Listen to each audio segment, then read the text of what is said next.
हाँ, तो first part में हम लोगों ने डिस्टेंस और डिस्प्लेसमेंट के बारे में बताया था। एक बार फिर से मैं रिवाइज कर देता हूँ। डिस्टेंस क्या होती है? एक ऑब्जेक्ट पी से क्यू चल रहा है, तो distance is the path length covered by object. और अगर हम एक स्ट्रेट लाइन ड्रा करते हैं तो स्ट्रेट लाइन की लेंथ क्या कहलाएगी? डिस्प्लेसमेंट कहलाएगी। ठीक है, ओके।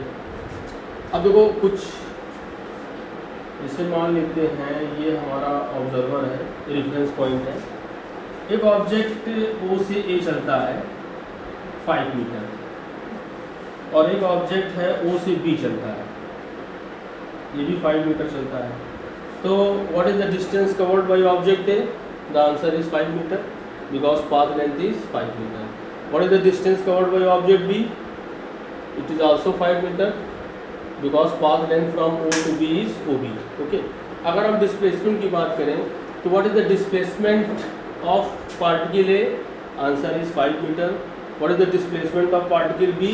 Answer is 5 metre. तो क्वेश्चन ये है मेरा कि ये ऑब्जेक्ट ए और ऑब्जेक्ट बी की अगर हम डिस्प्लेसमेंट की बात करें तो क्या ये दोनों डिस्प्लेसमेंट सेम है?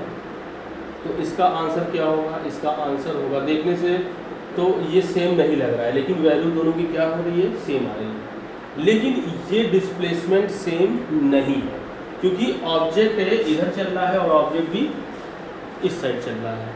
तो इसलिए हम लोग डिस्प्लेसमेंट की अगर हम बात करें तो डिस्प्लेसमेंट में displacement has two things. One is the magnitude, displacement of object is 5 metre, displacement of object B is 5 metre, that is magnitude is 5 metre.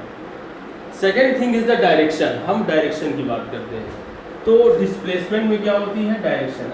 हम डायरेक्शन कैसे डिफाइन करेंगे? ओ से इनिशियल पॉइंट से फाइनल पॉइंट हमने एक line draw किया और एक एरो के साथ हमने एक लाइन ड्रा किया, तो arrow represents the direction of displacement. इधर ऑब्जेक्ट बी अगर ओ से बी चल रहा है तो हम ओ से बी एक स्ट्रेट लाइन ड्रा करेंगे और एक एरो ड्रा कर देंगे। तो इस ओ बी ये जो डिस्प्लेसमेंट है इसकी डायरेक्शन क्या है? इस तरफ है, और इसकी डायरेक्शन क्या है? इस तरफ है। दोनों की डायरेक्शन क्या है? डिफर है। तो since directions are different therefore these two displacements are different. तो अगर दो डिस्प्लेसमेंट सेम है तो उसके लिए क्या होना चाहिए? दोनों का मैग्नीट्यूड सेम होना चाहिए और दोनों की डायरेक्शन सेम होनी चाहिए। तो displacement has magnitude and direction. Okay, इसलिए हम ऐसी क्वांटिटी जिसमें मैग्नीट्यूड और डिस्प्लेसमेंट होता है, जिसमें मैग्नीट्यूड और डायरेक्शन होता है, ऐसी क्वांटिटी को हम लोग क्या बोलते हैं? Vector quantity. तो डिस्प्लेसमेंट क्या हो गई? वेक्टर क्वांटिटी हो गई। तो डिस्प्लेसमेंट इज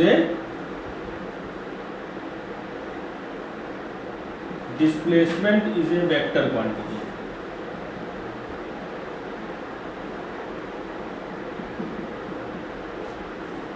ठीक, अब मोशन इन स्ट्रेट लाइन की अगर बात करें, मतलब स्ट्रेट लाइन के मोशन की ऑब्जेक्ट एक ही लाइन में चलेगा। तो अगर एक लाइन में चलेगा तो इसकी डायरेक्शन अलग है और इसकी डायरेक्शन अलग है। तो इसके लिए हम लोग कन्वेंशन क्या यूज़ करेंगे कि जो राइट साइड है उसको हम मानेंगे प्लस और जो लेफ्ट साइड है उसको हम मानेंगे माइनस। ये हमारा कन्वेंशन है। हम चाहे तो इस डायरेक्शन को हम माइनस मान सकते हैं और इस डायरेक्शन को प्लस मान सकते हैं, जो हमारी मर्जी होगी वैसा हम चूज़ कर सकते हैं। तो इस तरफ के डिस्प्लेसमेंट को हम पॉजिटिव कहेंगे और इस तरफ के डिस्प्लेसमेंट को क्या कहेंगे? निगेटिव कहेंगे। पॉजिटिव निगेटिव का मतलब क्या होगा? पॉजिटिव निगेटिव हमको केवल डायरेक्शन के बारे में बताएगा। ऐसा नहीं है कि अगर इसका डिस्प्लेसमेंट हो गया माइनस ओ बी जो है, ओ बी हो गया -5 मीटर और ओ ए जो है वो हो गया 5 मीटर। तो ऐसा नहीं है कि -5 metre is less than 5 metre. Both displacements, magnitude of both displacements are equal, but minus sign represent the OB is towards the left side and OA is towards the right side. Is it clear? तो हमने इससे पहले एक arrow बनाया था, तो arrow का मतलब क्या हुआ? वो डायरेक्शन को बताएगा। ओके, क्लियर है सब?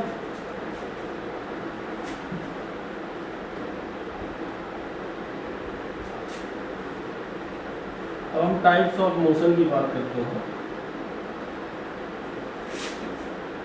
पहले एग्जाम्पल कुछ देख देते हैं डिस्प्लेसमेंट का, फिर हम टाइप्स ऑफ मोशन की बात करेंगे। एग्जाम्पल है जैसे एक ऑब्जेक्ट है सर्कुलर पाथ में मूव करता है ए से बी चलता है।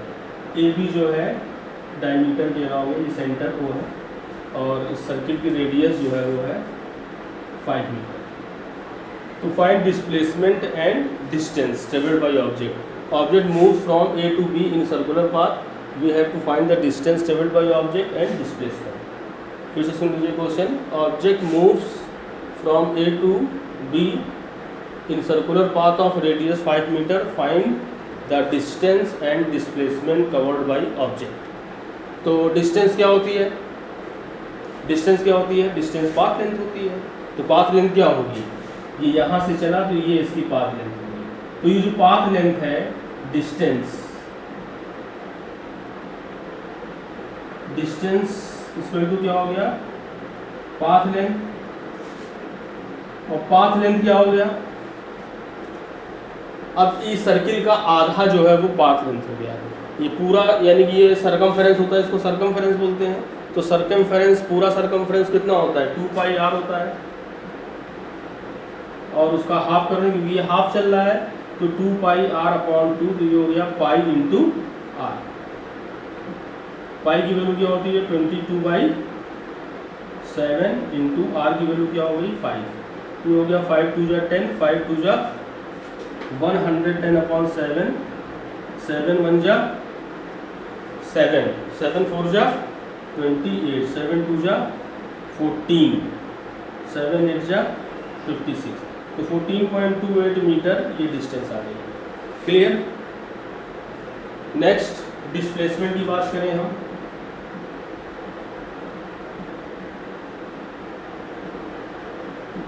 डिस्प्लेसमेंट इक्वल टू क्या होता है? क्या बताया था डिस्प्लेसमेंट? डिस्प्लेसमेंट के लिए क्या करते हैं हम? इनिशियल पॉइंट से फाइनल, ये पहले कहाँ था? ए पे था, बाद में कहाँ पहुंचा? बी पे। कैसे चला हमें इस बात से कोई मतलब नहीं है। तो इनिशियल पॉइंट ए है, फाइनल पॉइंट क्या है? बी है। तो हम ए से बी एक लाइन ड्रा करेंगे, तो ये जो लाइन है ये क्या कहलाएगी? डिस्प्लेसमेंट कहलाएगी। तो डिस्प्लेसमेंट क्या हो गया? ए बी, और ये ए बी क्या है? डायमीटर के बराबर है, और डायमीटर कितना होता है? 2 इंटू आर। तो 2 इंटू 5 इक्वल टू 10 मीटर। तो डिस्प्लेसमेंट, जो मैग्नीट्यूड ऑफ डिस्प्लेसमेंट क्या हो गया? 10 मीटर हो गया। ओके, फिर इसको नोट कर लीजिए आप लोग। नेक्स्ट एग्जांपल,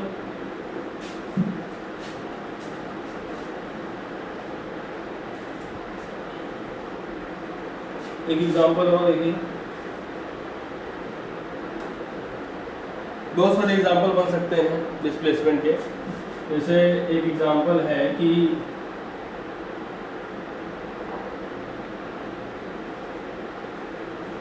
एक फार्मर है कि स्क्वायर फील्ड में चल रहा है,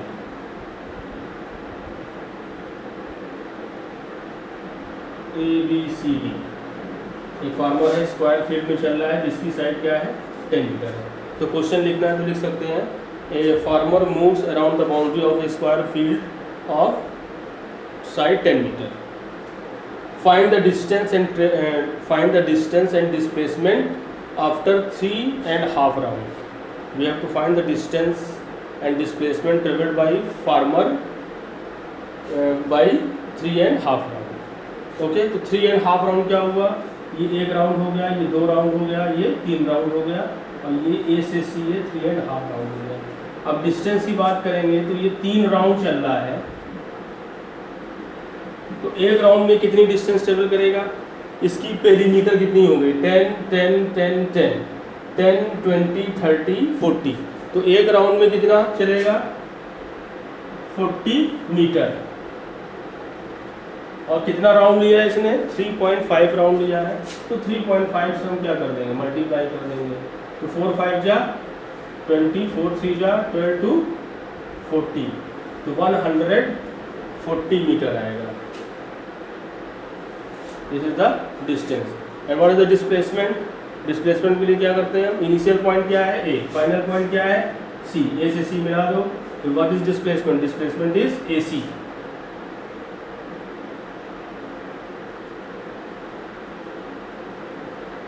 डिस्प्लेसमेंट क्या हो जाएगा? AC। और AC क्या है? पाइथागोरस से हम AC की वैल्यू फाइंड आउट कर सकते हैं, √10² प्लस 10², यानी कि 2 × 10², 10 × 2 मीटर। ये आ गया डिस्प्लेसमेंट। ओके, नोट कर लो।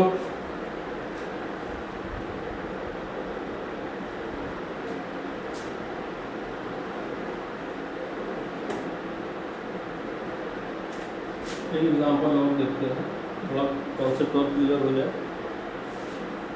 स्ट्रेट लाइन मोशन की बात करें, हम लोग अपने सिलेबस में मोशन इन स्ट्रेट लाइन ही पढ़ेंगे। ये रेफरेंस पॉइंट है, इस राइट साइड हम पॉजिटिव लेंगे और लेफ्ट साइड क्या लेंगे, नेगेटिव लेंगे। एक ऑब्जेक्ट ओ से ए चलता है, फिर ए से रिटर्न करता है बी। तो फाइंड डिस्टेंस एंड डिस्प्लेसमेंट, बताइए। तो पहले हम डिस्टेंस निकालें।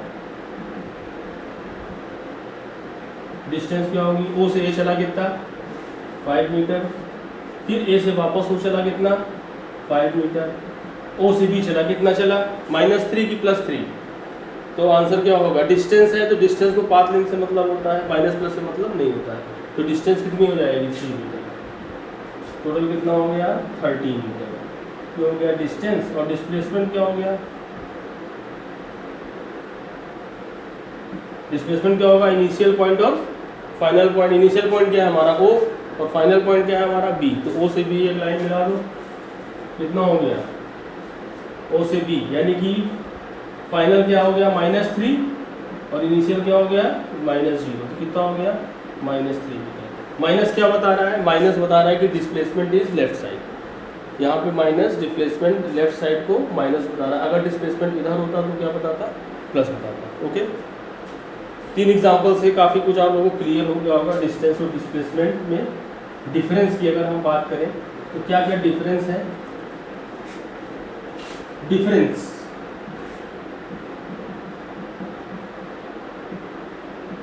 Difference between distance and displacement.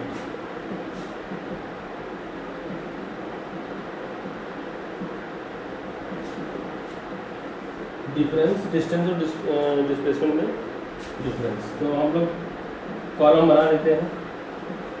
Distance, ये क्या हो गया, डिस्प्लेसमेंट। पहला डिफरेंस, पहली बात तो पहले तो हम लोग डिफाइंड डेफिनेशन के अकॉर्डिंग हम एक डिफरेंस, मतलब डेफिनेशन में ही डिफरेंस है तो डेफिनेशन बोल दो, दोनों में डिफरेंस आ गया। तो path length is called distance, path length is called distance। और इसका क्या होगा, length of straight line segment from initial point two, length of straight line segment is called displacement।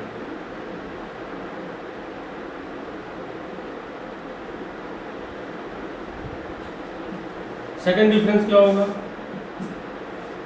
Distance क्या है, स्केलर है, डिस्टेंस में केवल मैग्नीट्यूड होगा, डायरेक्शन से डिस्टेंस का कोई मतलब नहीं है। तो ये क्या है, डिस्टेंस क्या है, स्केलर है। और डिस्प्लेसमेंट क्या है, डिस्प्लेसमेंट में डायरेक्शन भी है और मैग्नीट्यूड भी है। तो ये क्या हो जाएगा, वेक्टर हो जाएगा। इसको हम क्या बोलते हैं, वेक्टर बोलते हैं। 2 डिफरेंस हो गया। और कोई डिफरेंस समझ में आ रहा आप लोगों को,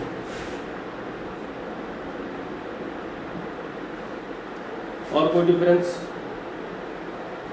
देखो डिस्टेंस क्या है, पाथ लेंथ है। तो पाथ लेंथ कभी निगेटिव हो सकती है, नहीं हो सकती है। तो distance can never be negative, distance can never be negative. अब डिस्प्लेसमेंट निगेटिव हो सकता है, तो अब डिस्प्लेसमेंट भी एक प्रकार की लेंथ ही है भाई, स्ट्रेट लाइन की लेंथ है। तो क्या डिस्प्लेसमेंट निगेटिव हो सकता है। तो अगर हम मैग्नीट्यूड की बात करें तो डिस्प्लेसमेंट का मैग्नीट्यूड कभी निगेटिव नहीं होगा। लेकिन हमने बताया था कि हम अगर मोशन स्ट्रेट लाइन मोशन की अगर हम बात करें तो अगर जो राइट साइड है उसको हम पॉजिटिव लेते हैं, जो लेफ्ट साइड है उसको निगेटिव लेते हैं। तो अगर हम डायरेक्शन के साथ अगर बात करें तो डिस्प्लेसमेंट निगेटिव हो सकता है। तो डिस्प्लेसमेंट में भी निगेटिव,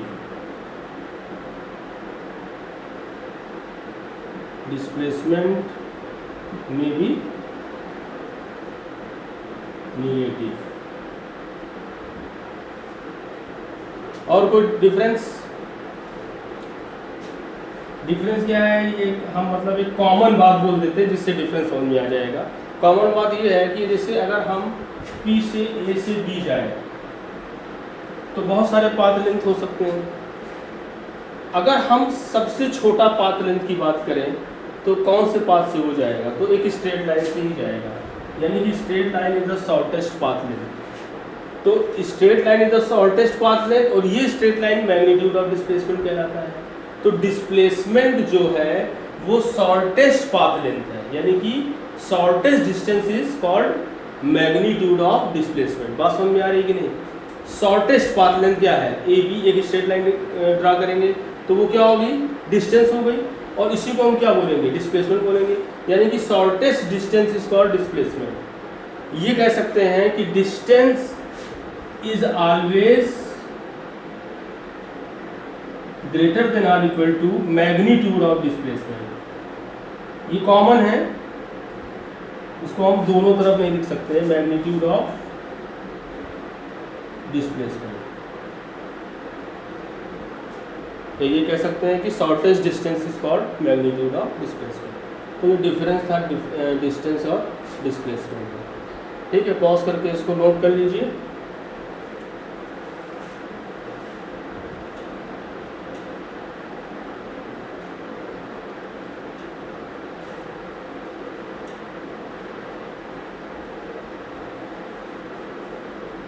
अब हम बात करते हैं टाइप्स ऑफ मोशन की। कितने टाइप के मोशन होते हैं?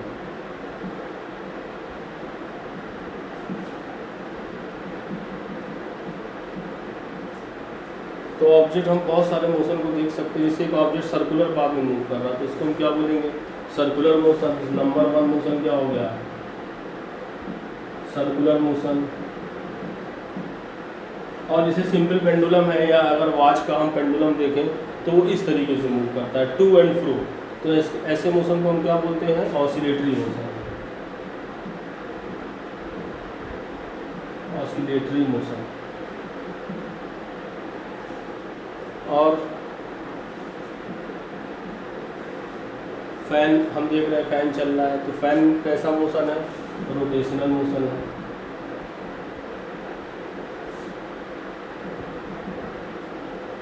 और कितने टाइप का मोशन क्या है, ऑब्जेक्ट अगर एक स्ट्रेट लाइन में चल रहा है, सीधा एक पार्टिकल चल रहा है तो उसको हम क्या बोलेंगे, स्ट्रेट लाइन मोशन।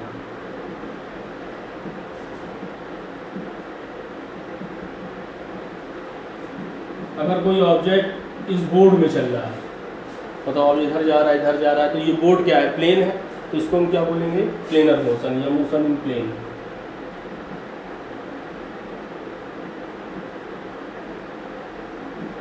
अब इसे इस रूम में चल रहा है ऑब्जेक्ट, इधर जा रहा है कहीं भी जा सकता है, तो ये 3D मोशन हो गया, 3D मोशन। तो फिलहाल हम अपनी स्टडी को स्ट्रेट लाइन मोशन में कंसंट्रेट करते हैं। ठीक है, तो ये टाइप्स ऑफ मोशन होते हैं।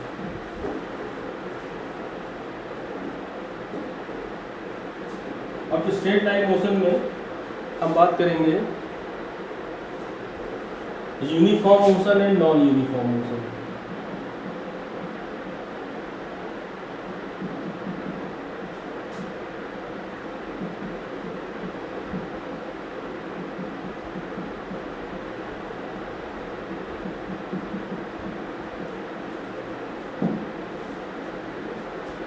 तो हम यूनिफॉर्म मोशन और नॉन यूनिफॉर्म मोशन के बारे में बात करेंगे। नॉन यूनिफॉर्म मोशन किसे कहते हैं और यूनिफॉर्म मोशन किसे कहते हैं।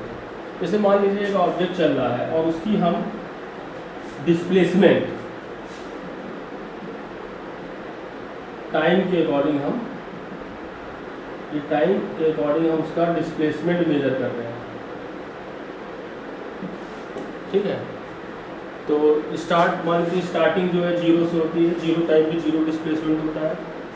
2 सेकेंड में ये 2 मीटर चलता है, डिस्प्लेसमेंट मीटर में है, टाइम सेकेंड में। 2 सेकेंड में कितना चलता है, 2 मीटर चलता है। 4 सेकेंड में 4 मीटर, 6 सेकेंड में 6 मीटर, 8 सेकेंड में 8 metre.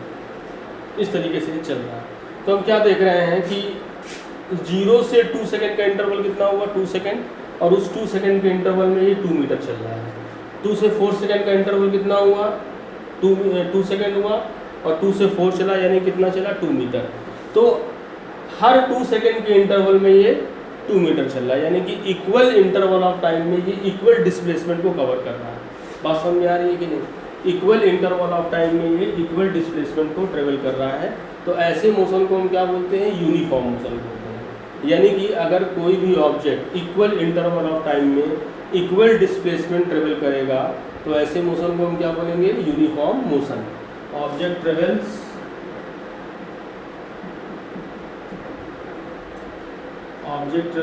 Equal displacement in equal interval of time.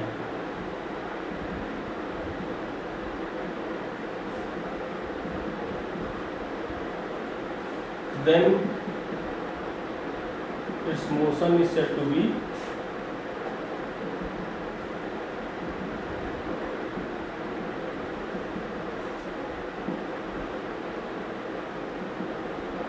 Uniform motion. ये यूनिफॉर्म मोशन की डेफिनेशन होगी। अच्छा, यहाँ पे हमने डिस्प्लेसमेंट की बात की, हम स्ट्रेट लाइन मोशन की बात कर रहे हैं। अगर ऑब्जेक्ट स्ट्रेट लाइन मोशन में सेम डायरेक्शन में ट्रेवल कर रहा है, यानी कि वो रिटर्न बैक अगर नहीं हो रहा है, तो वो जितना डिस्टेंस चलेगा उतना ही उस कंडीशन में डिस्टेंस और डिस्प्लेसमेंट क्या होंगे, इक्वल होंगे। क्योंकि ऑब्जेक्ट अगर ऐसे चल रहा है, वो उसे चलता चला जा रहा है, तो स्ट्रेट लाइन ही डिस्प्लेसमेंट है और डिस्टेंस भी क्या है इसी स्ट्रेट लाइन में। तो उस कंडीशन में डिस्टेंस और डिस्प्लेसमेंट क्या हो जाएगा, बराबर हो जाएगा। तो यूनिफॉर्म मोशन में हम डिस्प्लेसमेंट की जगह हम क्या लिख सकते हैं, डिस्टेंस लिख सकते हैं, लेकिन कंडीशन क्या होनी चाहिए, object moves in straight line path in the same direction. बात समझ में आ गई?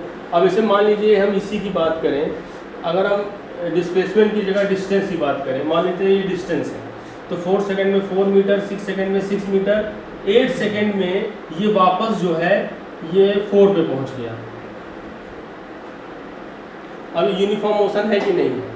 अब अगर हम देखें डिस्प्लेसमेंट की डिस्टेंस की बात करें, तो ये 6 से 4 वापस गया, इधर समझो 0 2 4 6। अब देखो ये 6 से वापस 4 गया, तो कितना मीटर डिस्टेंस चला, 2 मीटर चला। कितने टाइम में चला, 2 सेकंड में चला। तो अगर यहाँ पे डिस्प्लेसमेंट की जगह डिस्टेंस की बात करते तो हम क्या करते हैं कि ये इक्वल इंटरवल ऑफ टाइम में इक्वल डिस्टेंस ट्रेवल कर रहा है कि नहीं, तो आंसर है यस, ट्रेवल कर रहा है। लेकिन फिर भी ये यूनिफॉर्म मोशन नहीं माना जाएगा। क्यों नहीं माना जाएगा? क्योंकि यूनिफॉर्म मोशन के लिए डिस्प्लेसमेंट की कंडीशन होनी चाहिए, डिस्टेंस की कंडीशन नहीं होनी चाहिए। डिस्टेंस की कंडीशन कब लगेगी, जब ऑब्जेक्ट स्ट्रेट लाइन में एक ही डायरेक्शन में मूव करेगा। अगर वो रिटर्न बैक कर जाएगा तो डिस्टेंस के लिए यूनिफॉर्म मोशन डिफाइन नहीं है। ओके,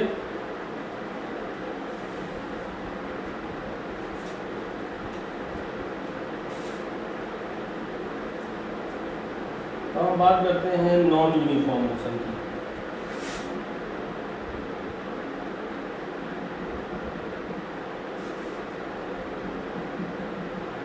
अब नॉन यूनिफॉर्म मोशन क्या है? सीधी सी बात है, जो यूनिफॉर्म नहीं है वो नॉन यूनिफॉर्म होगा। अब यूनिफॉर्म नहीं का मतलब क्या हुआ कि equal displacement equal interval of time में ट्रेवल नहीं कर रहा है। इसलिए टाइम हमने लिखा था सेकंड में और ये डिस्प्लेसमेंट है मीटर में। तो ये 0 पे 0 है, 2 पे 3 है, 4 पे 7 है, 6 पे 12 हो गया और 8 पे जो है 21 हो गया। तो ये इक्वल इंटरवल ऑफ टाइम में इक्वल डिस्प्लेसमेंट ट्रेवल नहीं करा, तो ये यूनिफॉर्म नहीं है। तो अगर यूनिफॉर्म नहीं है तो कौन सा हो गया, नॉन यूनिफॉर्म हो गया। इसको इस दूसरे तरीके से भी डिफाइन कर सकते हैं, इसको आप नोट कर लीजिए। उसके बाद दूसरा क्या है, हम डिस्प्लेसमेंट को इक्वल रखें 0 2 4 6 8 और टाइम 0 2 6